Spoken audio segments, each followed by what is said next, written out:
Hola a todos, bienvenidos. Soy Mariano y estamos con Gerardo, Axel y JD.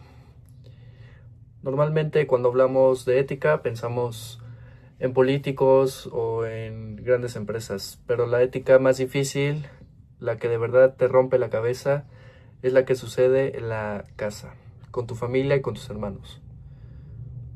Por eso hoy vamos a dejar de lado lo laboral para hablar de lo que duele. Los dilemas éticos familiares.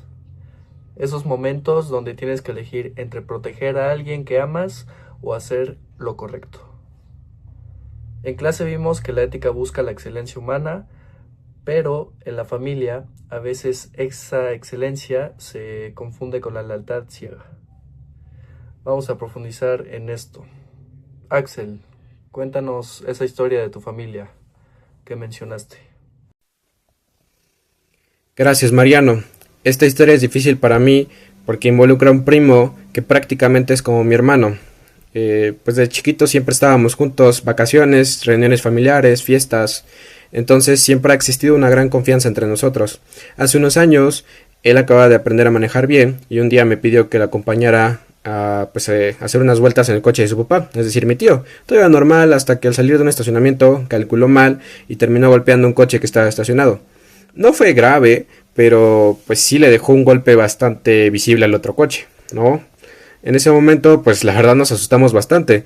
Él pues entró en pánico porque decía que pues su papá se iba a enojar con él, que le iba a quitar el coche, que ya no iba a volver a confiar en él, ¿no? Y entonces en lugar de quedarse y hacerse responsable, decidió irse. Cuando llegamos a su casa, mi tío vio el golpe en el coche y obviamente preguntó qué había pasado. Ahí fue cuando mi primo inventó que alguien le había golpeado en un estacionamiento mientras él no estaba. Pero lo peor fue que me pidió a mí que yo confirmara esa versión. Básicamente quería que nosotros ni siquiera estábamos ahí cuando eso pasó. Entonces aquí el dilema era la veracidad. Porque por un lado pensaba que era mi primo y no quiero meterlo en problemas, pero por otro lado veía a mi tío pues súper enojado, diciendo que iba a revisar cámaras para encontrar al supuesto culpable. O sea, el problema ya estaba creciendo bastante por una mentira. Además, yo me sentía fatal porque técnicamente pues, yo también estaba mintiendo de quedarme callado. Sabía que estaban buscando a alguien que ni siquiera existía. Entonces también pensé que pues encubrirlo no estaba ayudando, pues solo hacía el problema más grande.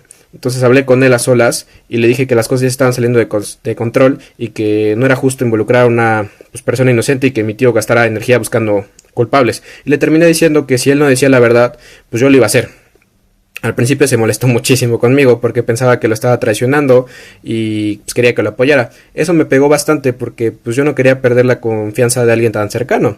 Pero después de un tiempo pues, él entendió que pues, seguir mintiendo pues, iba a empeorar todo. Entonces al final terminó confesándolo todo a su papá y obviamente mi tío se decepcionó bastante. Hubo tensión en la familia varios días, pero después agradeció que incluso la verdad saliera antes de que el problema se hiciera más grande o termináramos culpando a otra persona. Lo tuyo fue lealtad, Axel. Lo mío fue más un tema de honestidad, ¿sabes? Al momento de que falleció mi abuelo, yo me quedé con mi abuela para organizar algunos papeles y otras cosas importantes y personales que tenía. Y ahí fue cuando encontré un sobre de dinero con una carta que era pues bastante significativa por una tía que estaba pasando por una enfermedad, ¿sabes? El sobre sí tenía una cantidad significativa de dinero, pero pues tuve que hacer lo correcto, ¿sabes? Y nadie más sabía del dinero, o sea, los únicos que sabían del dinero era yo y mi mamá, y sí nos pudo haber ayudado para pagar alguna deuda, para liquidar algún problema que teníamos en el momento, pero pues entrábamos en un dilema si era lo correcto pues, usarlo con nosotros, mi círculo cercano, ya sabes, la familia, a mi mamá, yo, mis hermanos, ¿sabes? O si era cumplir el último deseo de mi abuelo y dárselo a mi tía. Y muchos me decían que me quedara con el dinero, que pues a mi abuelo le hubiera gustado que estuviéramos bien nosotros, ¿no? Pero pues la verdad ese dinero no era nuestro.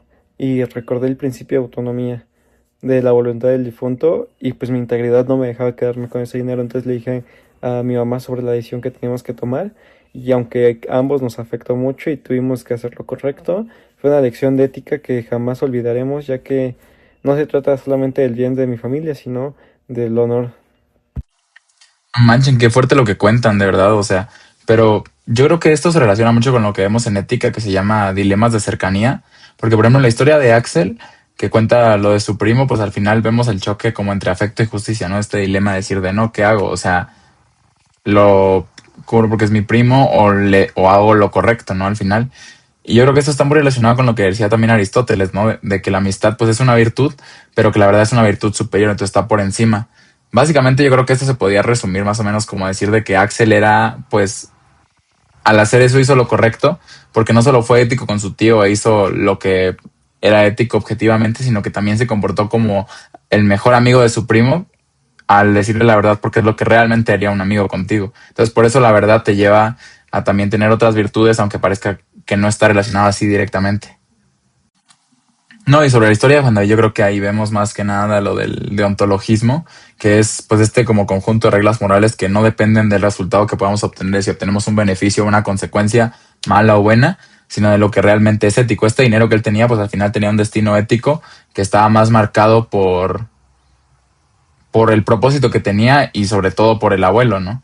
Y al final al cumplirlo él protegió algo más valioso que es que el dinero, que al final es el legado y la como moral que le tenemos en deuda a nuestros familiares y sobre todo a nuestro abuelo, ¿no? Al final en nuestra familia hay que ser muy leales y justo cuando había esto fue lo que protegió.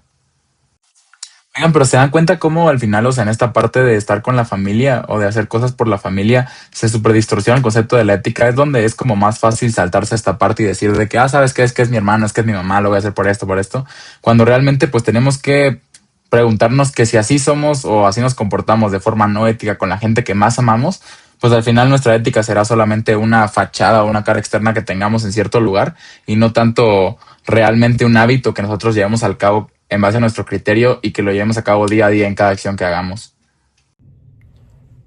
Gracias a todos, pero específicamente a JD y a Axel por compartirnos sus historias. Son completamente diferentes, pero llevan al mismo objetivo de la ética. Y pues cerramos con esto. La ética empieza en casa y si puedes ser honesto con tu familia cuando hay un momento difícil, puedes serlo en cualquier momento y con cualquiera. Axel, JD o Gerardo, algo que quieran comentar. Sí, te tomo la palabra, Mariano.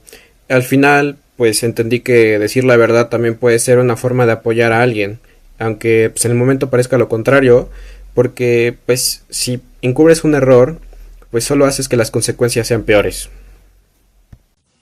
La familia es el primer laboratorio de la ética. No lo desaprovechemos. Gracias por acompañarnos y nos vemos en el próximo episodio.